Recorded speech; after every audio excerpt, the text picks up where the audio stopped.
is on leveraging information technology for boosting efficiency. I invite Mr. O.P. Gupta, General Manager, BEST Undertaking. Sir, you are requested to join us on the stage. A big round of applause for GM Best Undertaking. He's doing some pioneer work in, as we all aware about best buses and the services in Mumbai. We have with us Shri Vimal Waklu. Shri Vimal Waklu, Chairman and Managing Director, Telecommunications Consultants of India Limited, TCIL. I invite Shri Waklu on stage. I request for a round of applause for Shri Vimal Waklu. We have two industry experts with us. I'll invite Shri Prashant Chaudhary, Director Sales Government North and West CA Technologies on stage. I invite Shri Prashant Chaudhary on stage from CA Technologies, and also I invite Mr. Daljit Singh, who is Government Business Head at Mary Trek. My distinguished fellow panel members, all the dignitaries for this summit, and the organizers, ladies and gentlemen. First of all, I'd like to compliment the organizers for having the summit on such a relevant issue, because as we have heard in the first session, the PSUs being the backbone of the Indian economy at present. So this topic on PSU and having the summit is certainly a very relevant topic. And I thank the organizers to giving me the opportunity also to be part of this. The BEST undertaking, as I'm not sure how many of you know about Mumbai. The BEST in Mumbai does two very important functions. The Mumbai city electricity distribution is done by the BEST undertaking.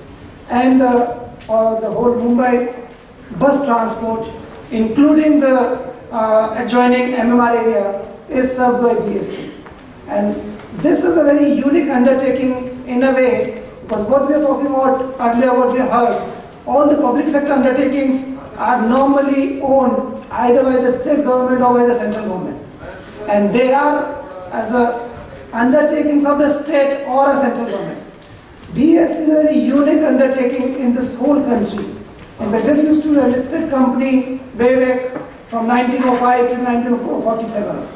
And this company, which was a listed company on Bombay Stock Exchange, prior to that on the London Stock Exchange, was bought over through a mutual agreement which was part of the original contract by the Mumbai city government, that is the Municipal Corporation of Mumbai.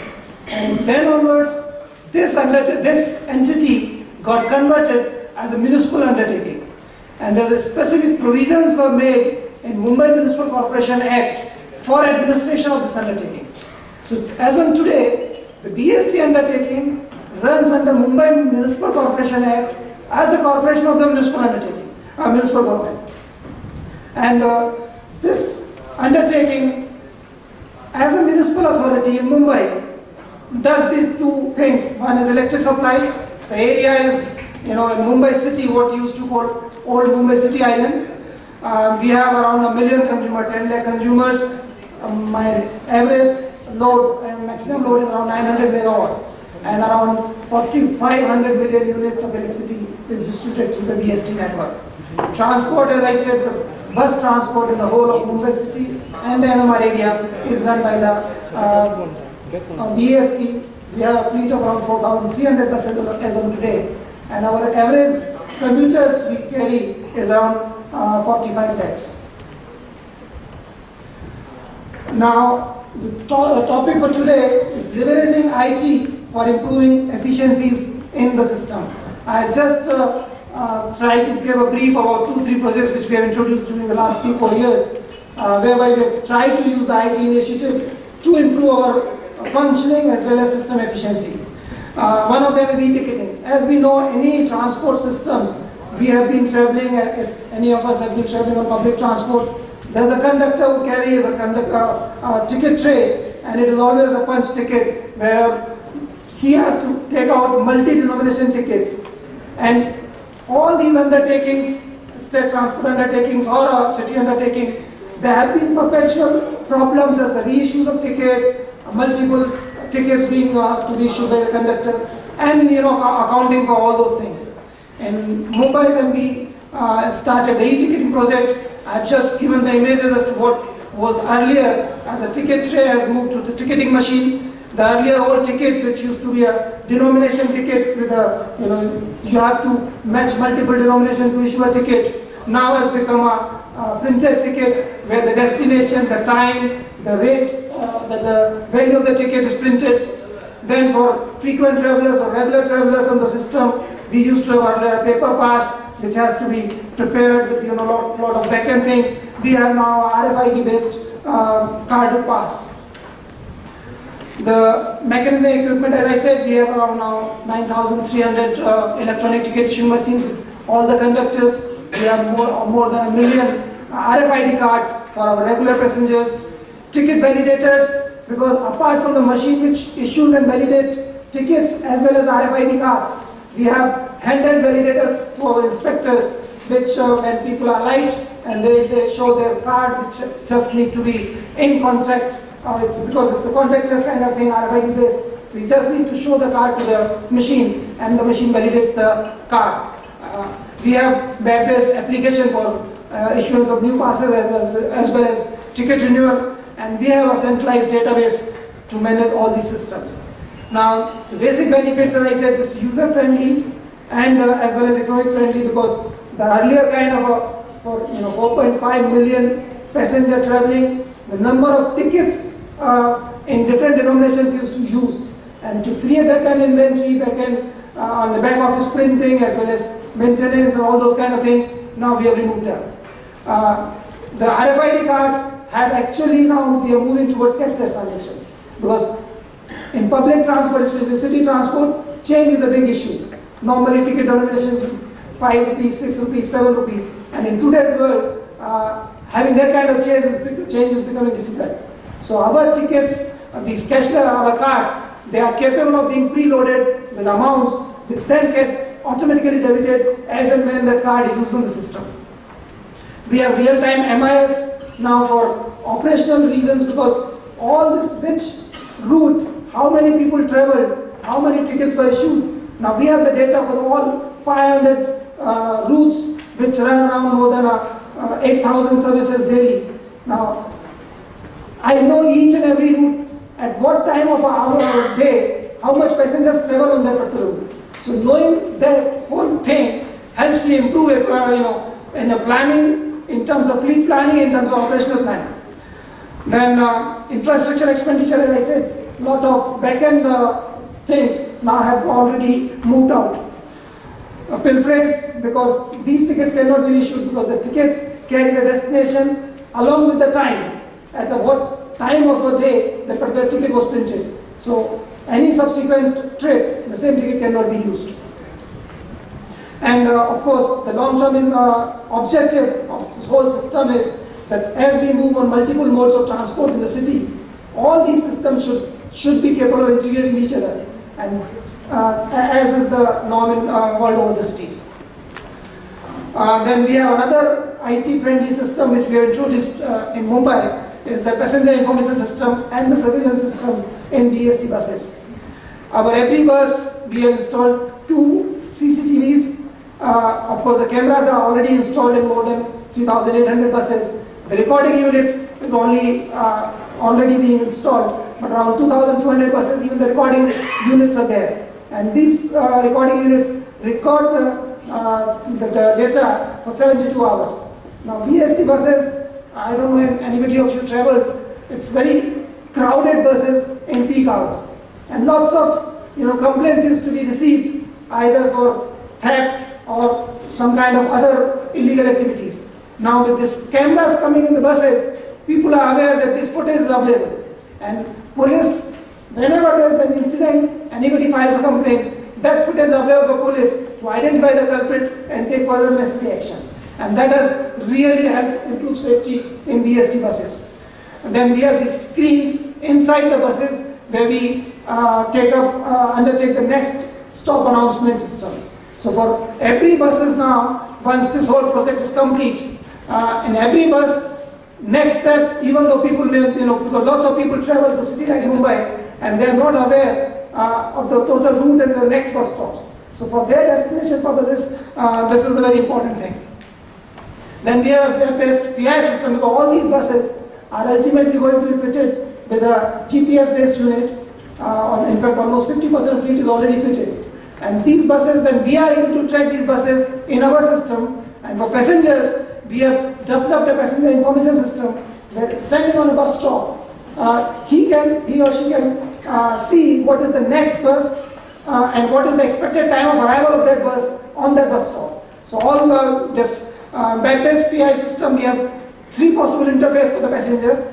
One direct web-based, that there's an application developed which can be downloaded on the mobile, and he can simply check that status of that particular bus number on that route.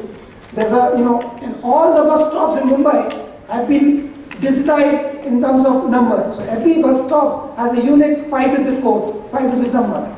So any passenger standing on a bus stop can send this number with the bus route number to his there's of course a screen picture of what we track, to this mobile number 56060, and all he has to do is give the number of the bus stop, and whatever bus is coming on the bus stop route wise, their expected time of arrival is displayed.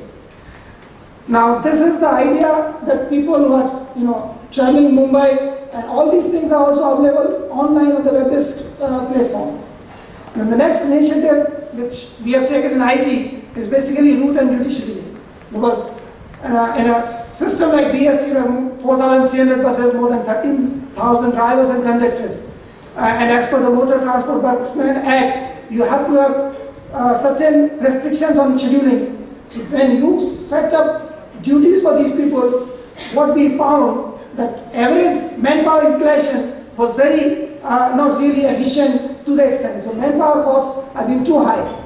Now with route planning and scheduling system, you can actually put in parameters in the system, and based on those parameters, you can then allocate duties, because some routes are long routes where completion of a route takes around 3 hours.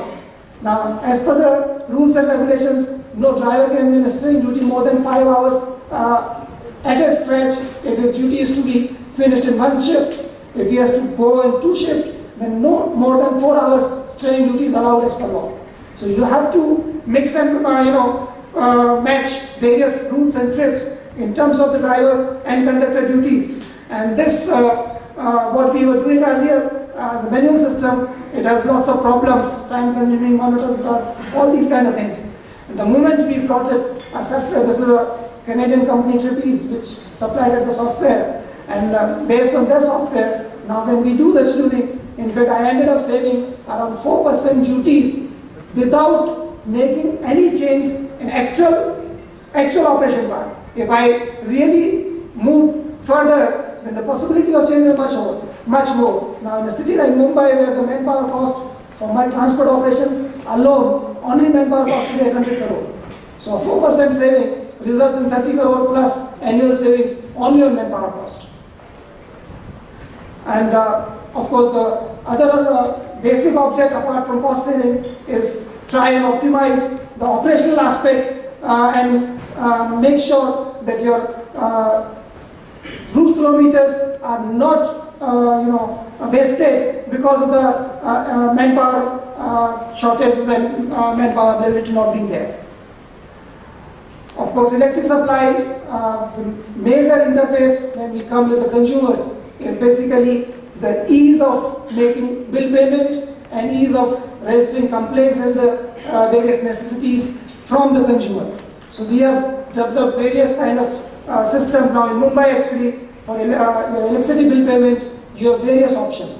We have our own payment centers, which have been the whole system. We accept payment through banks, and in fact, if you are a bank account holder with all these banks which provide e-services, and you call your bill, you register the PST for your e-bill, then your bill is delivered to you and a message comes to you and all you have to do, you can set up your ECS instructions as well as your regular payment through the banking sector. Apart from that, now we have introduced mobile-based payment systems in VST, where, in fact, I was reading one of the articles in the magazine where we are talking about governance. So VST has already made that application applicable, where people can register with their mobile operator and the system, and they can make their mobile payment through their bill payment through the mobile. And of course, the customer registration systems and various other issues related to electric supply, we have various applications in VST. And therefore, by all these steps, we have, these are just screenshots, we have tried to leverage various IT services to help improve the customer experience and general efficiencies in the system for our users as well as for the management. Thank you.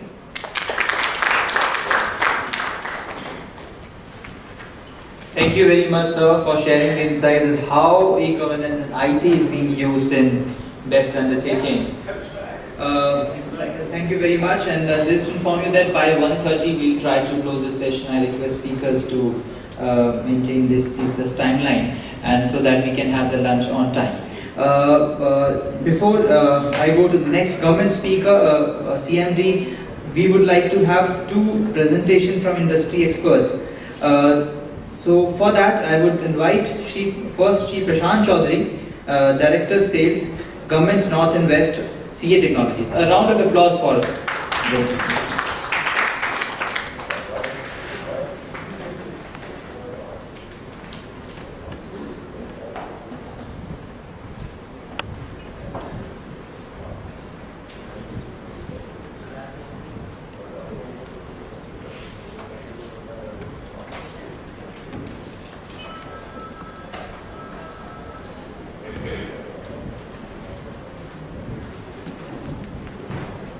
Good afternoon, everyone. I think since morning we have been talking about how important public sector organizations are from India perspective and from economy, what value add it brings to our overall environment. I think I'll go through my presentation. I'll primarily just focus on how important and what role IT can bring into public sector environment as well. Because this IT can be a game changer when we talk about any of the organizations where the business is dependent on IT. So IT is not just now looked in isolation or just look like a IT component, but I think it's more or less become a part of business initiative in most of your organizations today. And I'm sure, I think today when you go back to your organization, you realize that any application or system which is running in your environment, which is business centric, somewhere back end there is an IT engine running there and providing a complete support. So I'll just quickly go through it, and it is not just to say what we are and what we do, but it's just to talk about that. I think from India perspective, we have been there for almost 14-16 years now, and we understand the requirement of India government from an eGov project perspective, and we have been also associated very closely with the public sector environment and understand the need of the hour and make IT solutions more aligned to the requirement of customer rather than just working in isolation. So that's where we come from.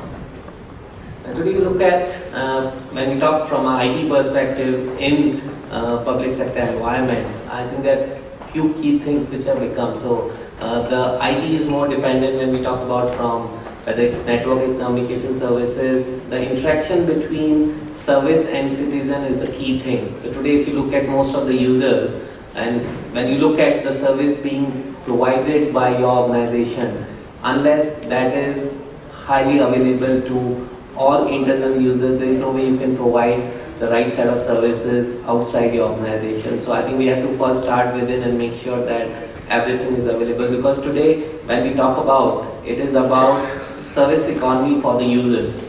Today you look at, we have moved from a stage where we were just dependent on few systems in isolation, but I think today we look at, you are able to use most of your critical applications from your own handheld devices and execute those business related decisions. So it is very important to make sure that how that is being made successful, how this is being enabled for the users to carry out their business related tasks on a daily basis from that perspective.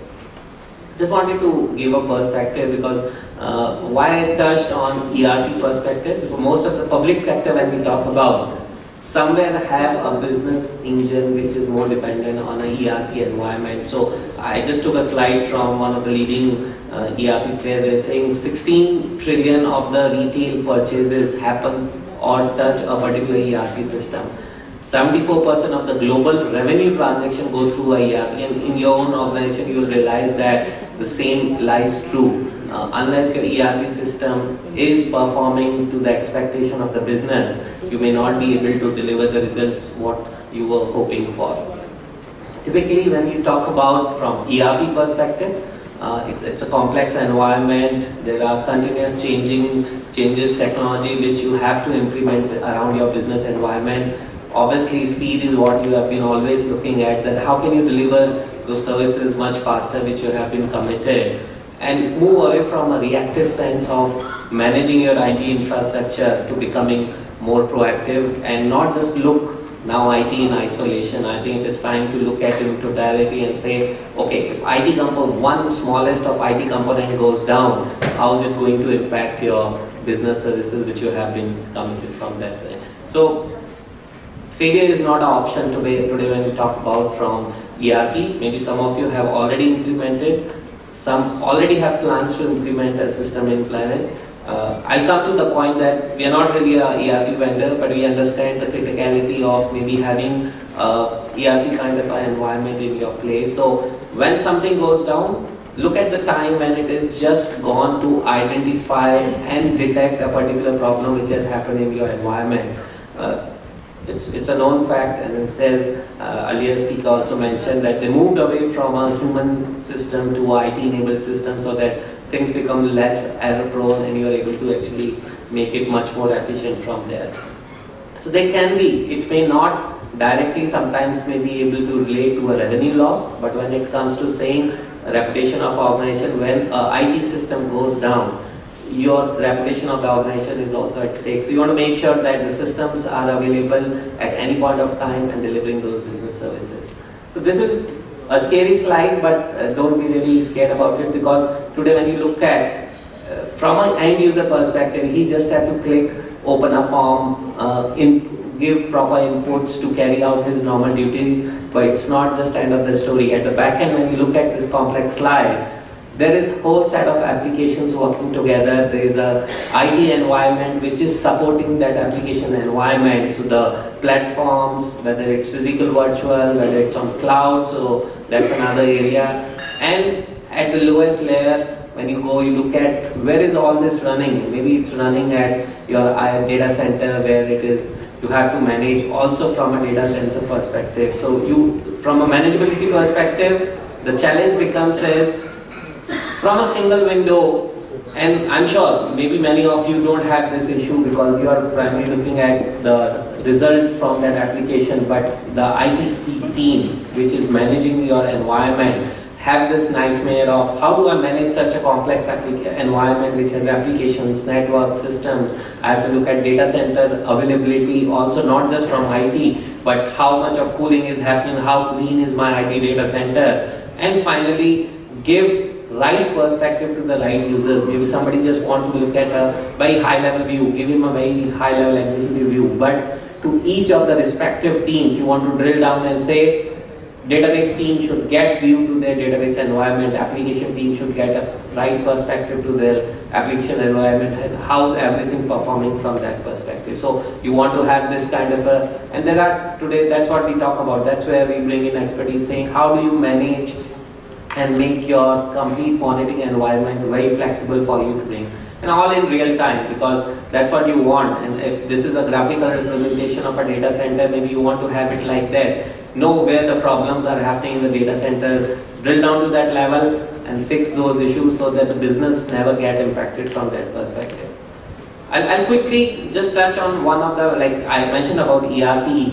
maybe a backbone in most of your organization. Today I'm taking an example of one of the SAP, which is one of the leading ERP players over there. Today, when your business is dependent on any of the ERP applications, what you want to do is you want to understand any challenges and modify and rectify those problems. So if you talk about what SED as one of the components, I'll just quickly cover, but not from a product perspective. You want to have a real-time visibility, what's happening, how many transactions are happening in your environment.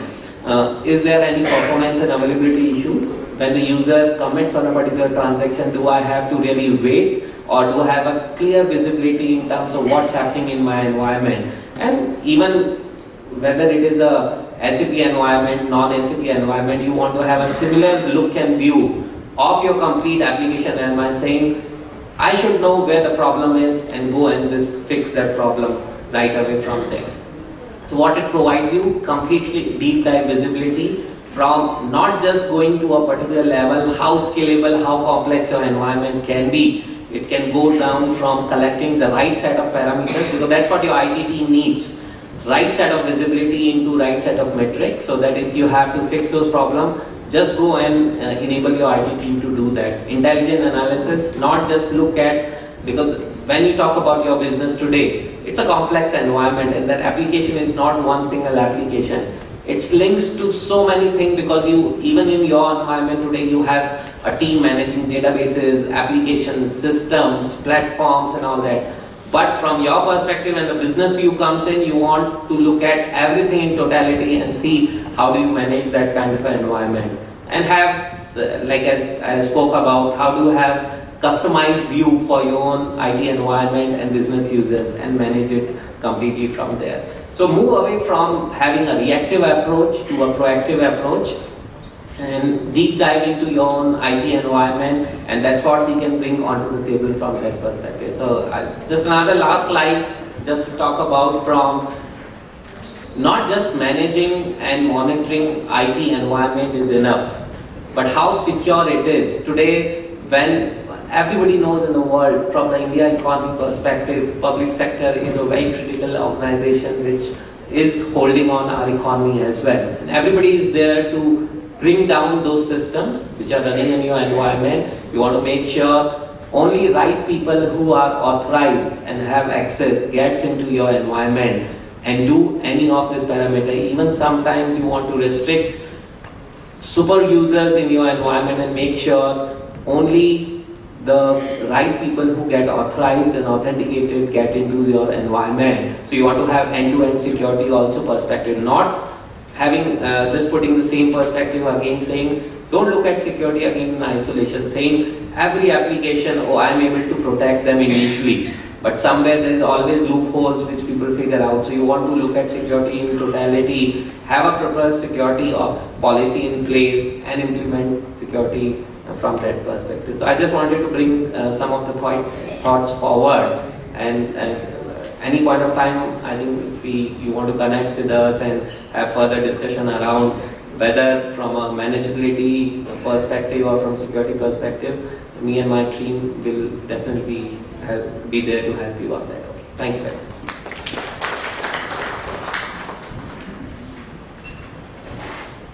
Thank you very much, Mr. Chaudhary, for sharing the insights on how CA Technologies is providing IT, in especially the PSU sector. Now I invite Mr. Daljit Singh, who heads the government business in Meditrack.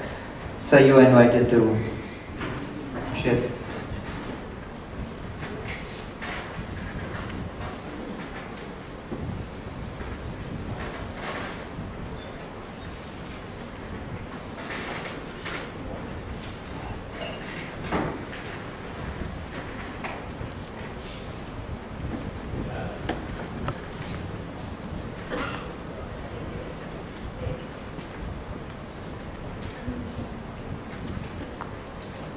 Good afternoon, everyone, speakers on dais, delegates attending PSU Summit 2014. We take this opportunity to thank the organizers for inviting us and be a part of this learned audience, which includes the head of public sector, senior government officials, and colleagues from diverse industry background. In line with the session, the subject of the session, when we are talking of information technology, what kind of benefits have been accrued by various industries or various organizations, we present our perspective in what way we have taken information technology and been taken a part of our overall offering and serving the society there.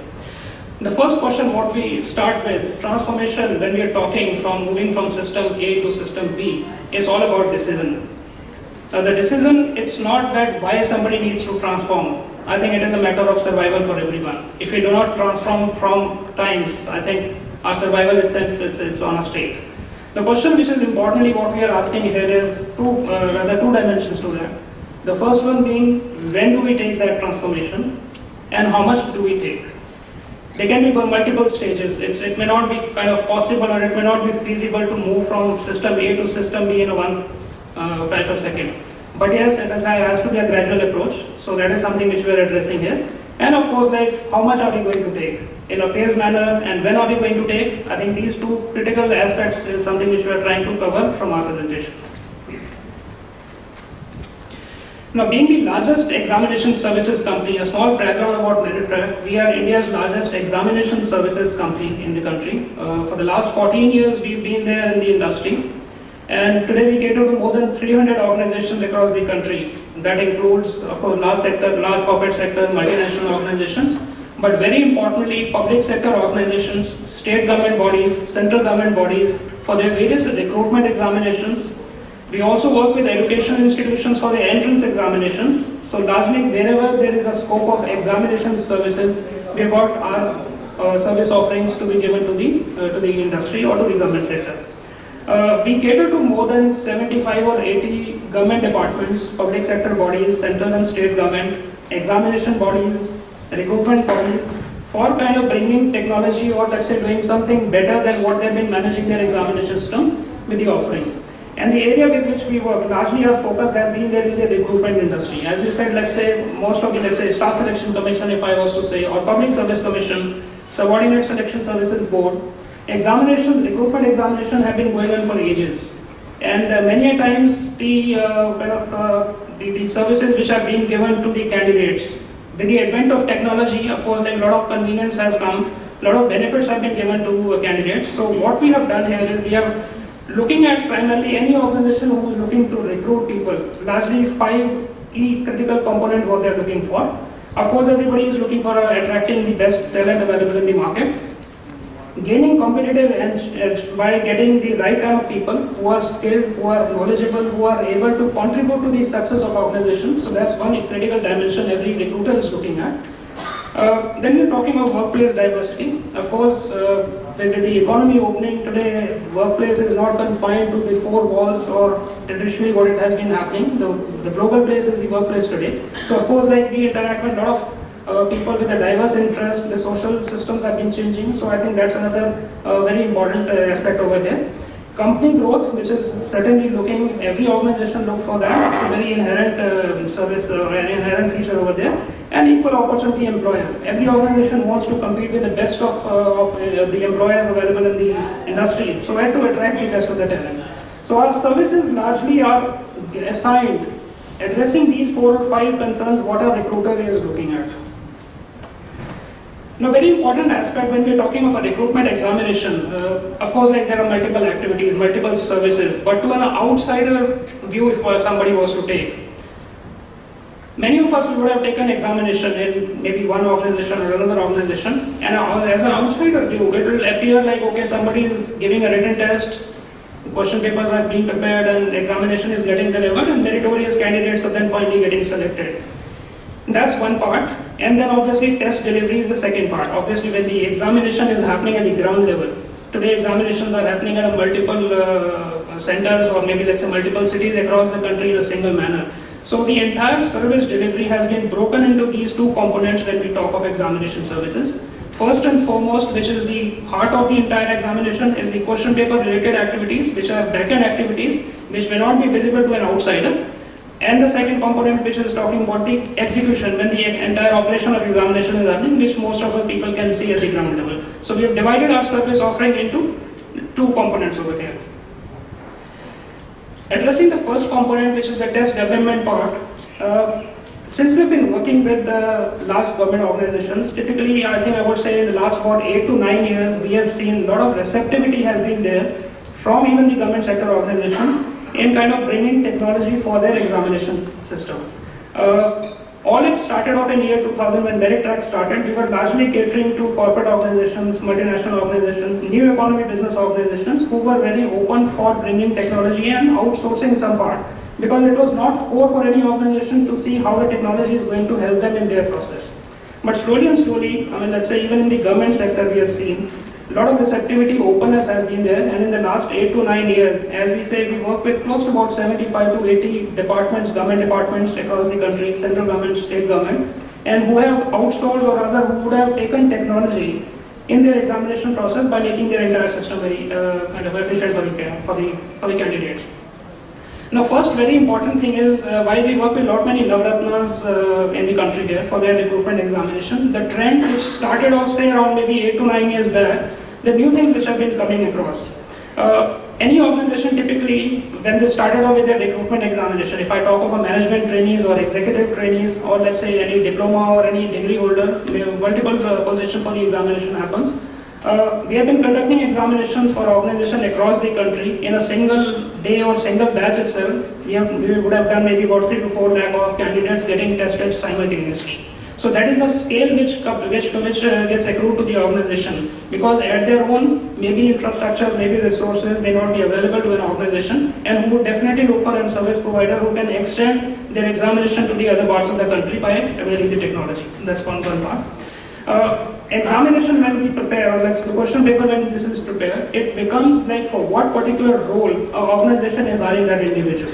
So it's understanding for that job description of a candidate. If it is an engineering graduate, question paper have to be designed for that matter. If it is going to be, let's say, from financial field, chartered accountant or various other applications there, medical field, when you're talking of entrance examination you talk about, you have to assess the right skill of that candidate. So it's very important from a question paper setting perspective that what questions am I going to ask from the candidate. It has to be reliable, validated for that particular audience. Otherwise the objective is not met. So question paper setting activity is actually a very, very important activity which we work with subject matter experts. The industry seniors are there who are actually working and designing the question paper, requiring the lot of kind of research and analysis which goes before we particularly take that matter. Another very important trend which has happened in the last 4 or 5 years, particularly with the public sector, when we talk of graduate engineering examinations or management training examinations, most of the organizations, they had designed their question or rather their entire test structure independent to that organization. So if I talk of, let's say, one organization, it could be maybe BHEL, they would have designed question paper or their entire test process suited only to BHEL. And most of the organizations were doing like that.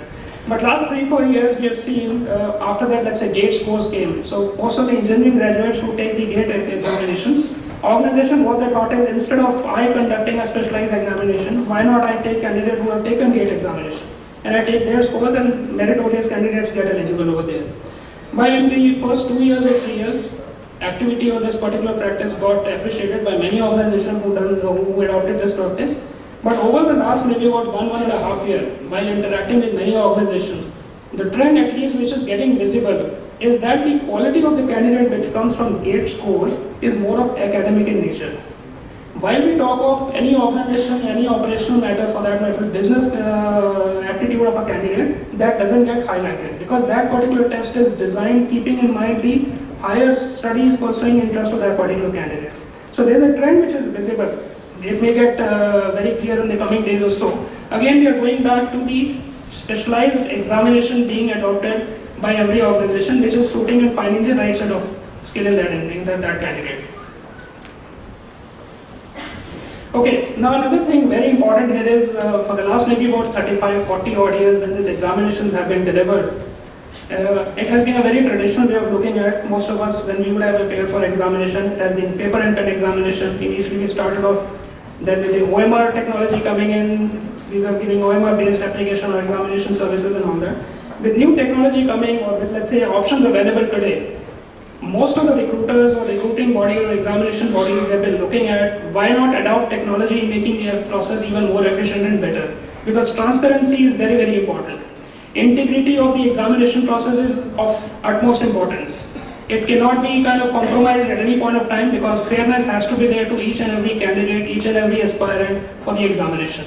So what we do in the examination with respect to technology is something which we would like to talk to you.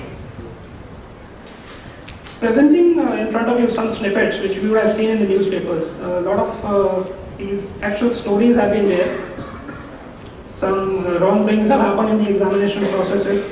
And most of the large scale or prestigious examination have also not been spared. In fact, like that is what the most of candidates or whosoever the wrong goals, their intention is to break into the examinations and maybe get their fair advantage for them. So what we have done here is, because so far most of these examinations were being done in a very traditional manner, which is OMR based or paper based examination have been there.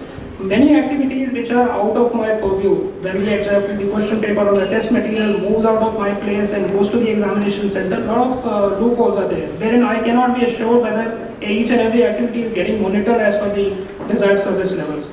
So what we have done here is, we have brought technology. A computer-based examination is very known. I mean, most of the departments, most of the organizations today have moved towards computer-based examination. Highlighting here, these are maybe 6 particular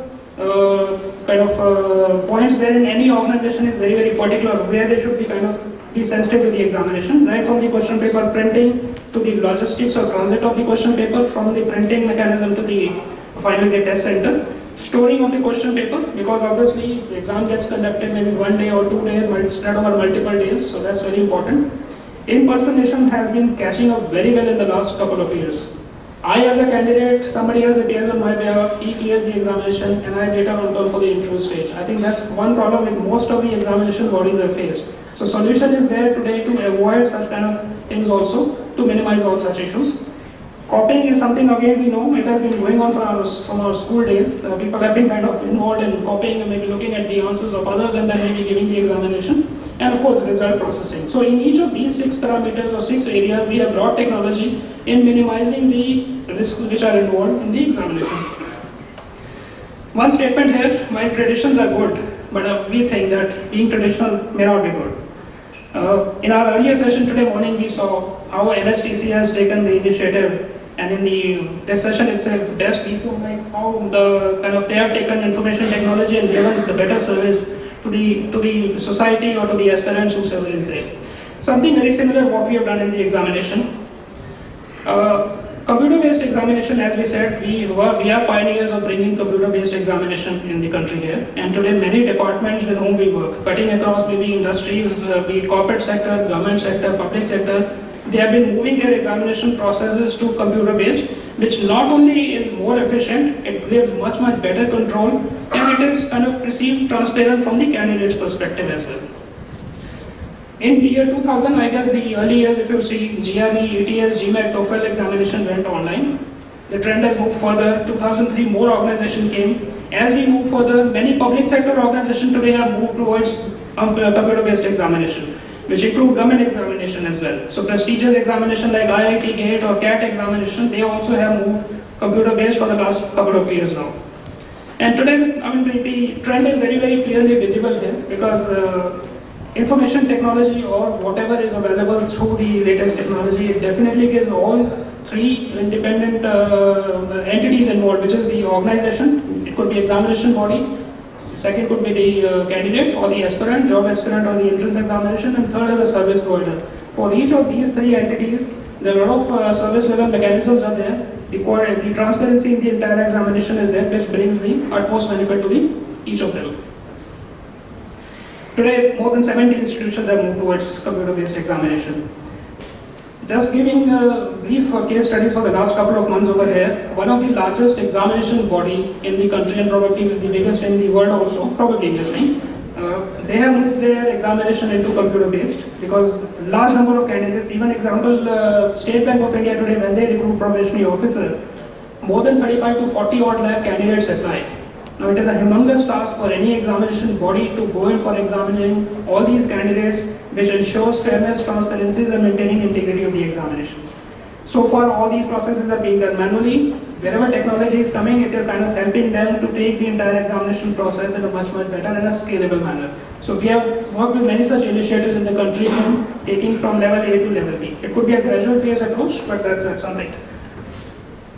Another, this case study talks about a global organization, which is a university. It's a large university which had to take their entrance examination from paper-based to computer-based examination. So within more than 2 lakh odd candidates were to be tested in a phased manner, and of course like it was done across the country.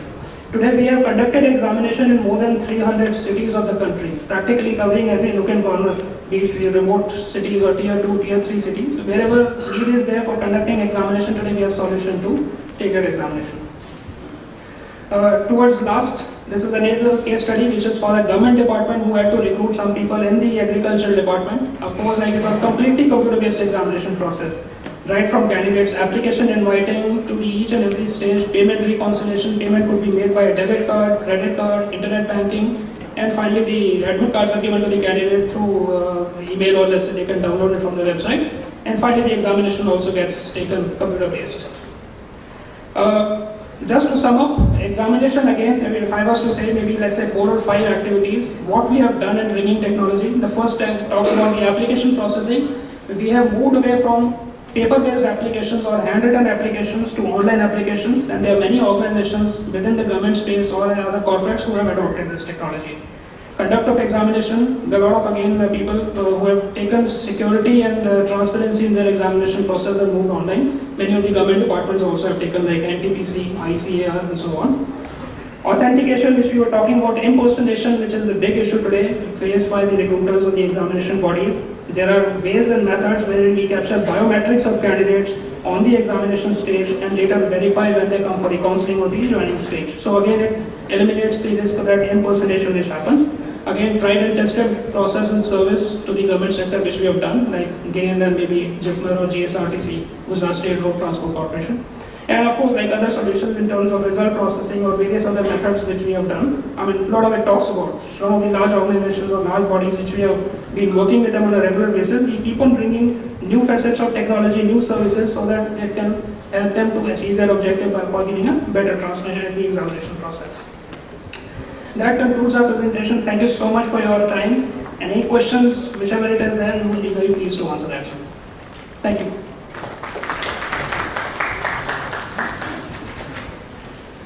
Thank you very much, Mr. Singh. You have touched a subject which is not being touched upon yet, examination. It's a very different aspect you talked about in the PSU sector. Thank you very much. Now I invite the last speaker, eminent speaker of this session, and I invite Shri Vimal Vaklu on stage. Chairman and Managing Director, Telecommunications Consultants of India Limited, TCIL. A round of applause for Mr. Vaklu.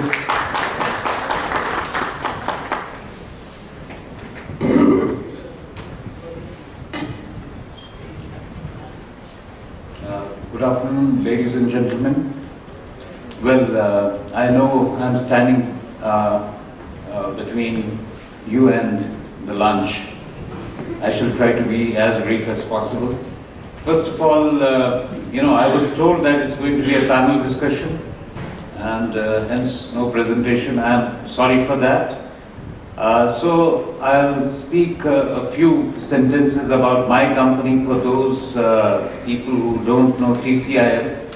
Just to mention that TCIL is a multinational company of Government of India, operating at present in about 59-60 countries. And we are into the domain of telecommunication and IT sector. Now, coming to today's topic of how the PSUs can leverage IT for meeting their, making them more efficient and transparent. Of course, some facets of it have been covered since morning, and you are already aware of them. And right now, my friends, Prashant and Daljit also covered two facets of it. One was the ERP system, which definitely contributes to transparency and efficiency in an organization. And by virtue of, using IT in PSUs, there are a number of ways in which transparency can be brought about. First of all, as we were listening to other eminent speakers in the morning, a lot of procurement happens in the public sector domain to the tune of maybe lakhs of crores every year, whether it's in defense, through defense, or other sectors as well. So e-tendering process brings about a complete transparency in the whole operation. We listened to Mr. Tripathi in the earlier session, how it helped the PSUs themselves in increasing their revenues, getting better returns for their money. And besides this, there are other aspects also, like the file tracking system. It's possible to do that, which was not possible earlier. And similarly, like, there has been a lot of challenges we have been faced with due to adulterations and misappropriation of not only money, many other things. It happens in fertilizers as well.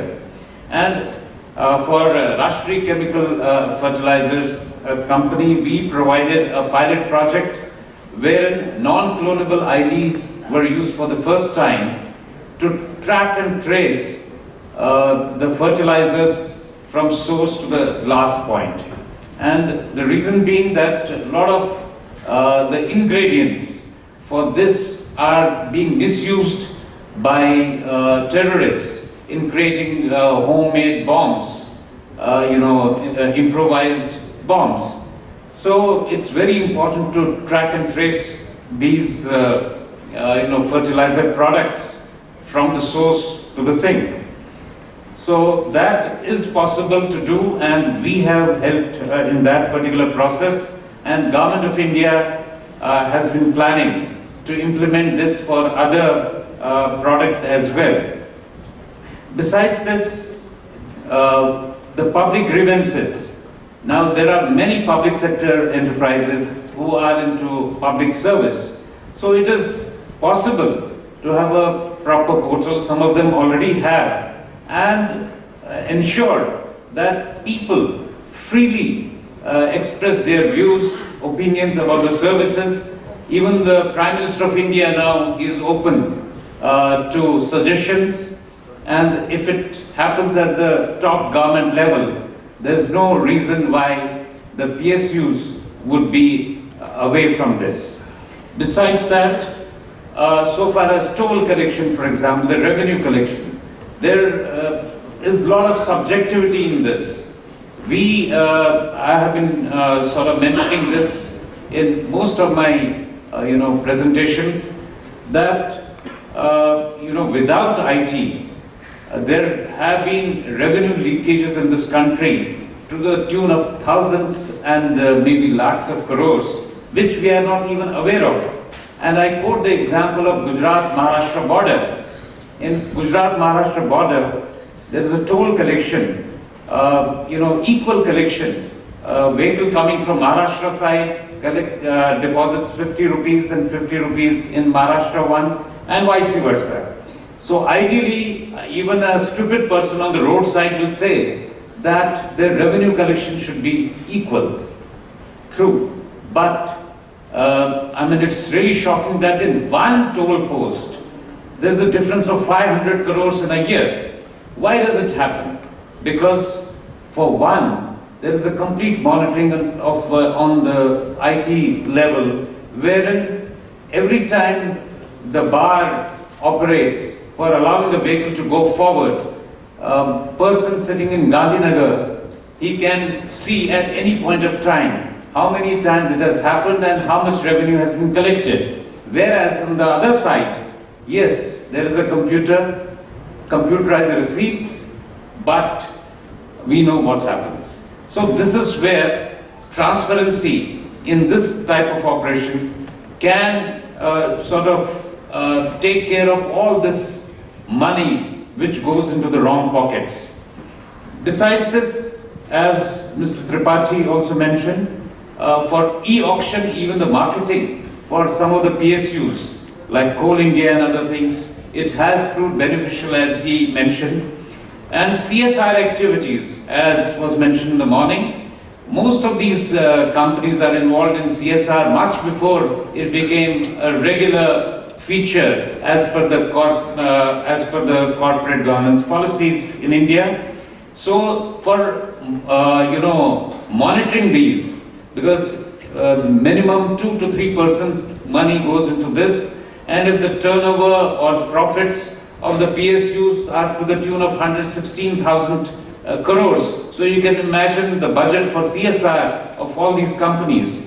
So this also is one facet where the transparency helps in this particular process.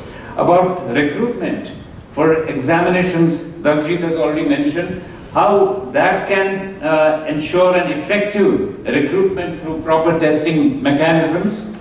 Now coming to other aspects, the project management in most of these public sector enterprises is very important. And it's important to have PMOs, the Program Management Office or Project Management Office for all these major projects, because it's very important to ensure that all these projects are completed on time, within the given costs, and maintaining quality. All the three things become a challenge in the public sector enterprises, and with IT, with a proper, effective PMO in place for all these major projects, and it can ensure that there is no cost overrun, time overrun challenges which we feel. Then besides that, every PSU in India has a huge manpower spread over a wide geography, and it's not easy to train all of them. Now, it can be ensured that a capacity building process, which is a continuous process, can happen with the help of IT. We at TCL, for example, have established a Pan-African e-network wherein 49 countries of Africa are linked to India for education, and more than 15,000 students are undergoing various programs in MBA and other MSc IT, etc., from leading universities of India. Similarly, for education in health services, the continued medical education, all these countries are linked to 12 leading hospitals of India, including AIIMS, and experts speak on different subjects every week. Every day. There are about 72 such lectures in a month from all the experts from all these major hospitals of India. So this type of capacity building is easily possible when it comes to PSUs like ONGC, Oil India, who have rigs in all God-forsaken places. Similarly, for such people, it's important to have a proper health scheme to ensure that people who fall sick on the rigs or some remote areas, there should be immediate expertise available to take care of their health requirements. For that, telemedicine also is possible with the help of the IT sector, and the similar project, as I mentioned, we have implemented for the Government of India for the African nations. And one important facet is also report generation. So far, before the advent of IT, it all used to be manual and also subject to a lot of manipulation. Nowadays, it's possible to have a proper sort of MIS generated, which can be put to any use, including marketing, including tightening the belt wherever it is needed. It's possible to do with the help of this IT. Then monitoring of the remote operations centrally for many such PSUs using SCADA systems. It's being done, and centralized monitoring so that you can not necessarily depend upon the local management for a control over the company. Even the top management can view on their dashboards. You know, there are a number of experiments which have happened in Gujarat, and one of them also is the Sardar Sarovar Narmada Canal. Now, they have been, of course it's a success story, everybody knows, but they are also concerned how exactly do we ensure equitable distribution of water and ensure that every drop of water is counted for. We did a consultancy project for SSNNL, and their concern was having automated gates for control of water. This is what technology can do. Not dependent upon the dictates of a few politicians who would say that put more water into my area and not pay for it. That need not happen. And this type of example can be replicated all over the country. And for, you know, DGS&D, they are also looking at some sort of non-clonable ID solutions for their challenges, because the products which they buy don't always, you know, percolate down to the intended beneficiaries. It's some other low quality product. So to control that quality also, this is easily possible to do. So there are so many things. I mean, of course the time is short, but at the same time I would like to mention, for example, for HR, now many organizations have biometric solution, biometric monitoring, biometric attendance system, which ensures that people come on time, leave on time, and the salaries, incentives, they are all linked to that. It's not only, you know, paper attendance, which can be manipulated easily. Security within the organizations, collaborative research, which is possible from one location to another, maybe in an institution of excellence. So there are innumerable benefits which the PSUs can benefit out of the IT. So I think I must wind up here. We are supposed to close at 1:30. I'm sorry for the delay. So thank you very much. Bye for now. Thank you very much, sir. Thank you for sharing the experiences, and we can take 2 questions if there is any if there are any questions for our panelists. Okay, so I think now we can break for the lunch. Thank you very much, sir. I request Mr. Waklu to present mementos to our industry experts, please. I would request for a round of applause for our speakers.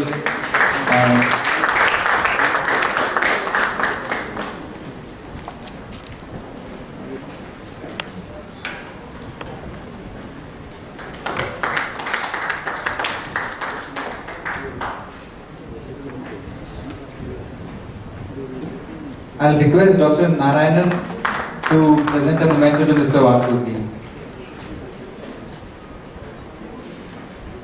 Dr. Narayanan.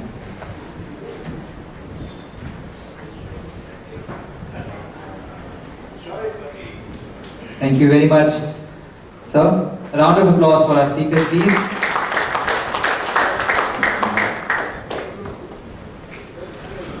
A group photo, please.